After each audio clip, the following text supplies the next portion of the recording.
Hello friends. India हो या भारत, है तो दोनों एक ही कंट्री के नाम। फिर भी इस एक वर्ड को लेकर आजकल चाहे वो न्यूज़ हो या सोशल मीडिया या पॉलिटिकल पार्टी, हर जगह काफ़ी चर्चा हो रही है। लेकिन क्यों इस एक नाम के लिए इतनी सारी डिबेट्स हो रही हैं? और क्या अब इंडिया नाम हर जगह से हटाकर भारत कर दिया जाएगा, या इंडिया को भारत कहना गवर्नमेंट की किसी स्ट्रेटजी का हिस्सा है? और क्यों इंडिया को भारत बुलाना हमारे लिए ज़रूरी है? आज मैं आपको इस वीडियो में इन सारे सवालों के जवाब देने वाला हूँ, तो वीडियो को लास्ट तक जरूर देखना।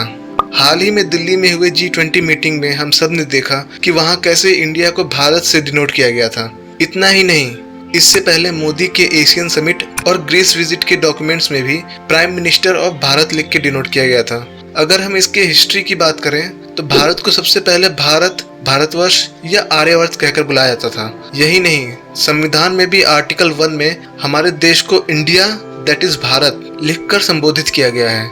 इंडिया नाम सिंधु नदी से मिला है, जिसे ग्रीक्स और रोमन्स इंडस बोला करते थे, जिससे सिंधु नदी के पास के देश का नाम इंडिया पड़ा। लेकिन इसे भारत बुलाने के पीछे क्या रीजन है, इसे समझने के लिए हमें डीकोलोनिज्म को समझना होगा। डीकोलोनिज्म का मतलब है किसी भी देश में कॉलोनाइजेशन के दौरान जो उस देश के ओरिजिनल कल्चरल वैल्यू, नॉलेज और सोशल एंड इकोनॉमिक स्ट्रक्चर को दबा दिया गया था, उसे वापस लाने की कोशिश करना। ये किसी भी देश में प्राइड और सेल्फ कॉन्फिडेंस जगाने के लिए किया जाता है। भारत से पहले भी दुनिया के कई देश इसे अप्लाई कर चुके हैं। लेकिन भारत नाम कर देने से इस पे क्या फर्क पड़ेगा, इसे एक एग्जांपल से समझाता हूँ। जब भी हम किसी प्रोडक्ट के ब्रांड के नाम को सुनते हैं तो हमारे दिमाग में उस प्रोडक्ट को लेकर एक परसेप्शन डेवलप हो जाता है, और यही परसेप्शन किसी प्लेस के नाम से भी होता है, जिसे टोपोनिमी कहते हैं। टोपोनिमी का मतलब है किसी प्लेस के नाम का उसके हिस्टोरिकल, कल्चरल या इमोशनल वैल्यू से कनेक्ट होना, जो नाम उस जगह के लोगों में ऑनर, सेल्फ रिस्पेक्ट और प्राइड डेवलप करती है और लोगों के बीच बॉन्डिंग और यूनिटी को बढ़ाती है। इसीलिए भारत के लोग सदियों से अपने आप को भारतीय कहते आ रहे हैं। और जब भारत के लोग इंडिपेंडेंस के लिए अंग्रेजों से लड़ रहे थे, तब भी वो भारत छोड़ो आंदोलन किया करते थे, ना कि इंडिया छोड़ो आंदोलन, क्योंकि भारत नाम से सारे देश में एक यूनिटी डेवलप होती थी। लेकिन कुछ लोग सोच रहे होंगे कि इंडिया नाम भी तो सिंधु नदी से लिया गया है, जो कि भारत में ही है, तो फिर इस नाम से क्या प्रॉब्लम है? तो जैसा कि मैंने पहले बताया कि इंडिया नाम हमें बाहर वालों ने दिया है। भले ही सिंधु नदी इंडिया में है, पर हम उसे सिंधु नदी कहते हैं, ना कि इंडस नदी। ये नाम हमें ग्रीक्स और रोमन्स ने दिया है, और ऐसे नाम को एक्सोनिम कहते हैं। और भारत नाम भारत के लोगों ने खुद इस देश को दिया है, और ऐसे नाम को एंडोनिम कहते हैं। लेकिन इससे इंडिया नाम कहीं नहीं जाने वाला।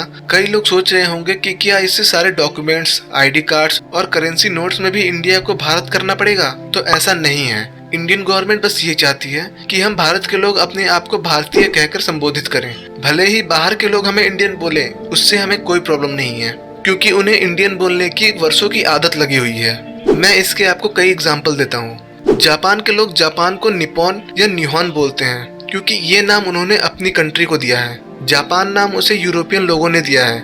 ऐसे ही जर्मनी में भी वहाँ के लोग अपनी कंट्री को डॉइचलैंड कहते हैं, जो कि उनके लैंग्वेज और कल्चर से लिंक्ड है। जर्मनी नाम उन्हें बाहर वालों ने दिया है। मेक्सिको में भी काफी लोग अपनी कंट्री को मेहिको बोलते हैं, क्योंकि यही उनके देश की प्रोनाउंसिएशन है। और यही बदलाव इंडियन गवर्नमेंट भारत नाम के साथ करना चाहती है, क्योंकि पहले जब भी कॉलोनाइजर्स किसी देश में अपना कब्जा करते थे, तो सबसे पहले उस कंट्री का नाम बदलने की कोशिश करते थे, जिससे वो उस कंट्री पे अपना दबदबा बना सके और वहाँ के लोगों में एक हीन भावना जगा सके। भारत का नाम बदल के इंडिया करने के पीछे भी यही रीजन था। इतना ही नहीं, चेन्नई का नाम मद्रास, मुंबई का नाम बॉम्बे और कोलकाता का नाम कैलकाटा भी कर दिया गया था, जिन्हें अब वापस बदलकर चेन्नई, मुंबई और कोलकाता कर दिया गया है।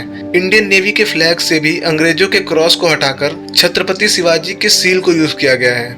2014 से अभी तक गवर्नमेंट ने 1500 से ज्यादा अंग्रेजों द्वारा बनाए गए कानून को खत्म किया है, और ये सारे प्रयास उसी हीन भावना को दूर करने के लिए किया जा रहा है, जो गुलामी के समय से हमारे अंदर डाला गया है, जिस वजह से आज भी भारत में इंग्लिश को हिंदी से ऊपर का दर्जा दिया जाता है। इसीलिए हमें इस डीकोलोनाइजेशन स्ट्रेटेजी की बहुत जरूरत है, क्योंकि हमें सिर्फ फिजिकली ही नहीं, मेंटली भी गुलामी से निकलना बहुत जरूरी है। आपको इस बारे में क्या लगता है, आप हमें कमेंट करके जरूर बताना, और वीडियो अच्छी लगी हो तो वीडियो को एक लाइक जरूर कर देना। मिलते हैं ऐसे ही इंटरेस्टिंग टॉपिक के साथ अगली वीडियो में। Thank you.